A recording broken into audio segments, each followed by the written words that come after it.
दोस्तों 25 जनवरी 2024 को archaeological survey of India की रिपोर्ट ने साफ साफ बता दिया कि जहां आज ज्ञानवापी मस्जिद है वहां कभी शिव जी का एक भव्य मंदिर था और औरंगजेब ने उसे तोड़ा था और हिंदू देवी देवताओं की मूर्तियों को खरोच पिघलाकर मुस्लिम आकृतियों में बदलने की कोशिश करी थी। 839 पेज की रिपोर्ट में 32 ऐसे सबूत मिले हैं जो देवनागरी, कन्नड़ और तेलुगु भाषा में लिखे हुए हैं। मस्जिद की वेस्टर्न वॉल पर टेराकोटा में शिवा, विष्णु, हनुमान, कृष्ण और गणेश जी के फिगर्स मिले हैं और इतना सब रिपोर्ट में आने के बाद अब वहाँ फिर से मंदिर बनाने की बात ने आग पकड़ ली है।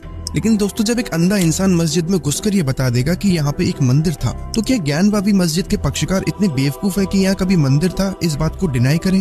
एक्चुअली ज्ञानवापी कमेटी के लोगों ने इस बात को पूरी तरह नहीं नकारा कि यहाँ कभी मंदिर था, बल्कि उन्होंने एक कहानी अपने पक्ष में रखी है। कहानी ये है कि अकबर ने दीन इलाही धर्म चलाया था और उस धर्म की एक बिल्डिंग उसने आज जहाँ ज्ञानवापी मस्जिद है वहाँ बनाई थी, जिसमें हर धर्म के आर्किटेक्चर बनाए थे। तो औरंगजेब ने गुस्से में उस दीन इलाही की बिल्डिंग को तोड़ा, ना कि मंदिर को। और कमेटी का कहना है क्योंकि अकबर के दीन इलाही से औरंगजेब खुश नहीं था, उसमें सभी धर्म की चीजें थी, इसीलिए औरंगजेब ने उस बिल्डिंग को तोड़ा। दूसरी बात इनके द्वारा ये कही जाती है कि ज्ञानवापी मस्जिद तो औरंगजेब से पहले की थी, जिसे शाहजहां ने बनाया था 1638 से 1639 में, जिसमें बच्चों की पढ़ाई के लिए मदरसा चलता था। लेकिन फिर सवाल वही आता है कि औरंगजेब ने चाहे मंदिर हो या मस्जिद उसे तोड़ा क्यों, और अपनी किताब मासिर आलमगीरी में ये मेंशन क्यों करवाया कि हिंदू मंदिर को तोड़कर मस्जिद बनाई गई। तो दोस्तों ये हिस्टोरिकली सारे फैक्ट्स देखते हैं कि यहाँ मंदिर था या मस्जिद।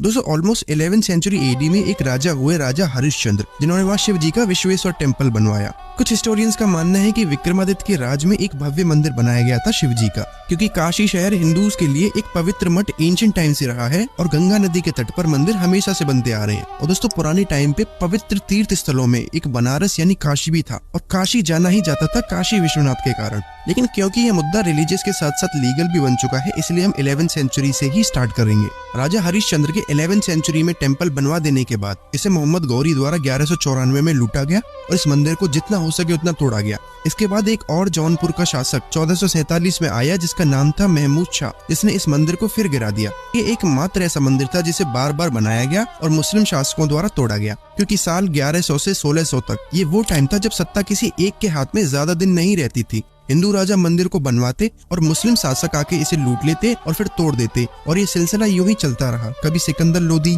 कभी हुसैन शाह, कभी इल्तुतमिश, इन सभी ने मंदिर को तोड़ने के भरपूर प्रयास करे, लेकिन मंदिर के अवशेष हमेशा बच जाते।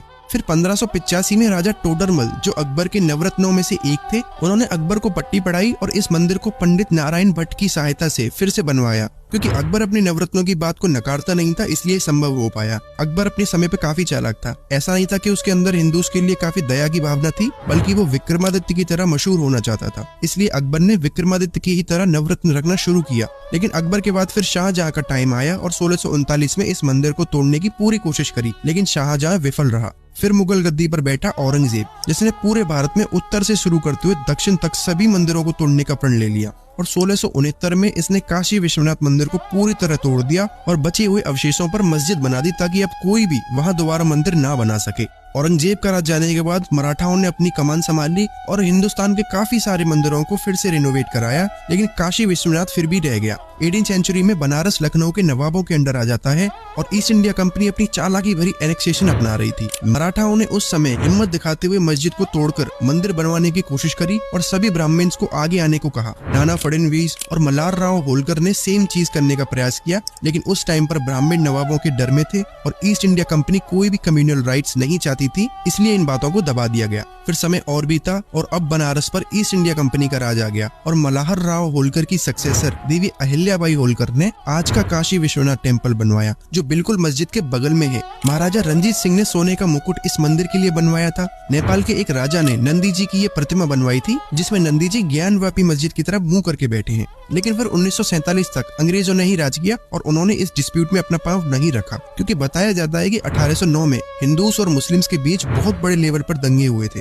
1809 में होली और मुहर्रम त्योहार दोनों एक ही दिन पड़ गए थे और मुस्लिम वर्ग ने एक गाय को काटकर ज्ञानवापी के कुएं में डाल दिया था, जिससे हिंदू वर्ग बहुत भड़क गया और मस्जिद को गिराने तक की नौबत आ गई थी। हालांकि दोस्तों उस टाइम पर न्यूज़पेपर या कोई प्रेस प्रचलन में नहीं थी, तो ये बताना मुश्किल है कि ये बात सच है या झूठ। लेकिन इस घटना के बाद अंग्रेजों ने इस मुद्दे पर कोई और सुनवाई नहीं की और और ये डिस्प्यूट हमेशा बना रहा। अब दोस्तों, मैंने जो इतिहास बताया है, इन सब का सबूत क्या है? औरंगजेब ने जो मंदिर को तोड़ने का फरमान जारी कराया था, वो आज भी एशियाटिक लाइब्रेरी कोलकाता में रखा हुआ है। दूसरा, औरंगजेब के ही दरबार के हिस्टोरियन मुस्ताद खान ने मासिर आलमगीरी में इस बात को साफ साफ मेंशन किया है कि मंदिर को तोड़कर वहां पर मस्जिद बनाई गई। तीसरा, 1810 में वाराणसी के डीएम मिस्टर वॉटसन ने एक सर्वे कराया और इस सर्वे में एक रिपोर्ट अपने वाइस प्रेसिडेंट को सौंपी कि Gyanvapi campus should be handed over to the Hindus forever, लेकिन वो रिपोर्ट ऑफिशियली पब्लिश नहीं करी गई। तो दोस्तों, ये तो थी हिस्ट्री, लेकिन कोर्ट में जब कोई मुद्दा जाता है, हमेशा हिंदू वर्ग और मुस्लिम वर्ग दोनों के बीच में एक एक्ट आता है, वो है 1991 वर्शिप एक्ट। तो क्या 1991 वर्शिप एक्ट के हिसाब से अब ये मस्जिद हमेशा मस्जिद रहेगी? क्योंकि 1991 वर्शिप एक्ट के हिसाब से कोई भी मंदिर या मस्जिद 1947 के बाद से दूसरी कमेटी या दूसरे धर्म द्वारा क्लेम नहीं किया जा सकता। लेकिन दोस्तों, इसी एक्ट के सेक्शन 4 के सब सेक्शन 3 में एक बात और मेंशन है कि अगर कोई मंदिर या मस्जिद 100 साल से पुराना है तो उसे एंशिएंट धरोहर माना जाएगा, किसी की पर्सनल प्रॉपर्टी नहीं मानी जाएगी अगर वो डिस्प्यूटेड है तो। अब हमें इतना तो पता लग गया है कि ये मंदिर 100 नहीं बल्कि 1000 साल पुराना है, तो जब कोर्ट में मुद्दा उठाया जाएगा तो 1991 वर्शिप एक्ट काम नहीं आएगा, क्योंकि ये एंशिएंट मॉन्यूमेंट है। और दोस्तों, यहाँ पे एक और बात समझने की है कि 2022 में काशी विश्वनाथ को देखने 7 करोड़ लोग आए, जिसने वाराणसी और यूपी के डेवलपमेंट में बहुत इंपॉर्टेंट रोल निभाया। और अब राम मंदिर बना है, इसी के कारण Ayodhya airport, railway station, by road सुविधा के लिए हाईवेज और अयोध्या का डेवलपमेंट सिर्फ एक राम मंदिर से कई गुना तेजी से हो रहा है। वहाँ की प्रॉपर्टीज के रेट 10 गुना बढ़ गए हैं सिर्फ एक राम मंदिर बनने से। और अयोध्या में ही इतनी बड़ी मस्जिद मुस्लिम्स के लिए बनाई जाएगी, जिसे दूर दूर से लोग देखने के लिए आएंगे। तो ओवरऑल चीजें हैं कि मंदिर की जगह हॉस्पिटल बनाने से इकोनॉमी इतनी बूस्ट नहीं होगी जितनी मंदिर बनाने से आज के समय हो रही है, और उन पैसों का इस्तेमाल करके अन्य जगह स्कूल और हॉस्पिटल खोले जा सकते हैं। और दोस्तों, सरकार वही करेगी जो देश की जनता चाहेगी।